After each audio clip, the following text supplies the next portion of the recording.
Oi, hoje eu vim trazer uma palavrinha pro seu coração e eu quero falar sobre o que te prende. Essa palavrinha, na verdade, é baseada em alguns textos bíblicos, mas o texto principal, onde essa mensagem ela foi fundamentada, é Mateus 8, versículos 21 e 22, e essa passagem ela também se repete em Lucas 9, onde basicamente Jesus ele chama um homem para segui-lo e o homem responde: deixe que eu primeiro vá sepultar o meu pai. E Jesus fala: deixe que os mortos sepultem seus mortos. Eu vou ser bem sincera, essa passagem, ela me deixava um pouquinho assim, impressionada. Eu ficava, ué, como assim? Deixe que os mortos sepultem seus mortos. O que Jesus estava falando? Mas o Senhor ministrou ao meu coração algumas coisas que estão por trás desse texto. Porque basicamente, Jesus estava colocando um homem para segui-lo. Estava chamando um homem para estar com ele, e a morte do pai era o que paralisava o homem. Em Mateus, fala que esse homem era discípulo. Então ele já caminhava com Jesus e Jesus queria ir para outro lugar, estava chamando ele para ir junto com ele. Mas, por causa da morte do pai, o homem não ia.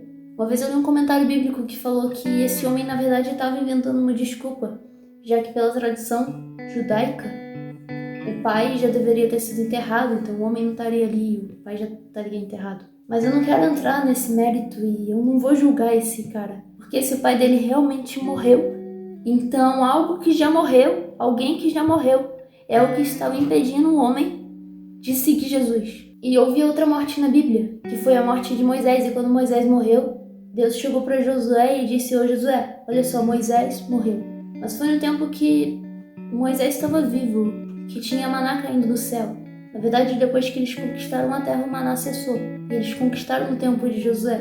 Foi no tempo de Moisés que o mar se abriu. Foi no tempo de Moisés que a água se transformou em sangue. Então deve ter sido um grande choque, principalmente para Josué, que estava sempre caminhando juntinho de Moisés, quando Moisés morreu. E agora o ciclo mudou, e agora o tempo mudou. Então talvez se Josué não tivesse confiado no Senhor, ele teria paralisado e não ia desfrutar do melhor da terra com aquele povo. Talvez se Josué ficasse preso, entrasse em crise porque Moisés morreu, aquele Jordão não teria sido aberto, a muralha de Jericó não teria caído. Mas graças a Deus Josué não paralisou com a morte de Moisés. Na verdade, Josué foi fiel, porque no tempo de Moisés pode ter sim acontecido muitos milagres, mas era no tempo de Josué que teria conquista. Porque no tempo de Moisés pode ter tido sim maná caindo do céu, mas era no tempo de Josué que a galera ia desfrutar todos os dias de novidades da terra. Na verdade, isso está muito claro em Josué 5:12. No dia imediato depois que comeram do produto da terra, cessou o maná, e não tiveram mais os filhos de Israel. Mas naquele ano comeram das novidades da terra de Canaã. E agora, é sério, eu quero te fazer uma pergunta. O que te prende? O que te prende de viver as novidades da terra nesse ano? O que te prende de seguir Jesus para lugares novos? É porque Moisés morreu?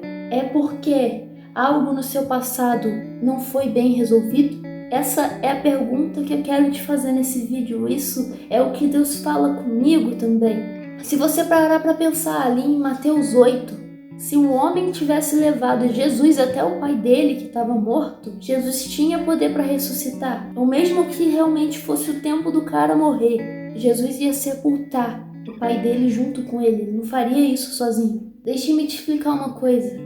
Não permita que o seu passado paralise o teu futuro. Mesmo sendo um passado cheio de poder, cheio de milagres, como foi ali no tempo de Moisés, ou um passado onde você olha e só sente cheiro de decomposição, sabe, se realmente é uma coisa que morreu, que precisava morrer, isso precisa ser sepultado, porque senão vai ficar apodrecendo, vai ficar cheirando mal, e você não vai conseguir conhecer o novo de Deus, porque está preso no velho, está preso em feridas, está preso em correntes do passado, em correntes de pessoas que te machucaram, em correntes de situações que te traumatizaram. Irmãozinho, presta atenção numa coisa. A única corda que pode estar envolvendo você, a única corda que pode te prender, é a corda do amor de Deus. Você só pode estar amarrado a Deus. Não permita que pessoas, que situações, que traumas te prendam. Não permita que essas coisas roubem o novo de Deus para sua vida. Agora, não permita também que experiências espetaculares do passado te impeçam de ter experiências com o Senhor no futuro. Como eu falei, no tempo de Moisés tinha maná caindo do céu, mas a novidade da terra só foi desfrutada no tempo de Josué. Às vezes a gente não experimenta as novidades da terra porque a gente está preso no ciclo antigo, está preso no ciclo de Moisés, que acabou, que fechou, Moisés morreu, agora Deus tem novas experiências, agora Deus tem um novo capítulo para a gente viver. Mas às vezes o que prende é a solidão. Sabe, a gente lê em 1 Reis, capítulo 19, Elias indo para o Monte Horebe. Horebe era outro nome para o Monte Sinai. Então, beleza, Elias estava em crise dentro dele, ele realmente estava tendo uma crise dentro dele. Ele realmente se isolou, ele deixou ali o carinha que andava com ele para trás, foi para um deserto, foi até esse monte e se isolou numa caverna. Então, beleza, ele não estava isolado num quarto escuro, não estava isolado em outro lugar, não, mas ele estava ali no monte de Deus, mas isolado. E Deus ficou, o que você está fazendo aqui, Elias? Diversas vezes. E Elias explicou por que ele tinha se isolado, por que ele paralisou. Ele disse que se sentia sozinho, porque a galera toda se prostrava diante de outros deuses e ele não. Na verdade, ele seguia o caminho do Senhor, ele seguia os mandamentos do Senhor à risca, ele dava o coração dele para o Senhor. E ele falava, Deus, eu fui o único que sobrou. Deus, eu estou sozinho. Às vezes a gente se isola mesmo na presença de Deus. Às vezes a gente se prende mesmo estando no monte de Deus. Porque a gente acha que não existe mais ninguém que tenha os mesmos princípios que a gente. A gente acha que no meio dessa geração não tem mais ninguém que leve Deus a sério, que leve os princípios, os mandamentos, que leve a palavra de Deus a sério. Mas Deus disse para Elias, Elias, eu guardei 7.000, que não se prostraram diante de Baal.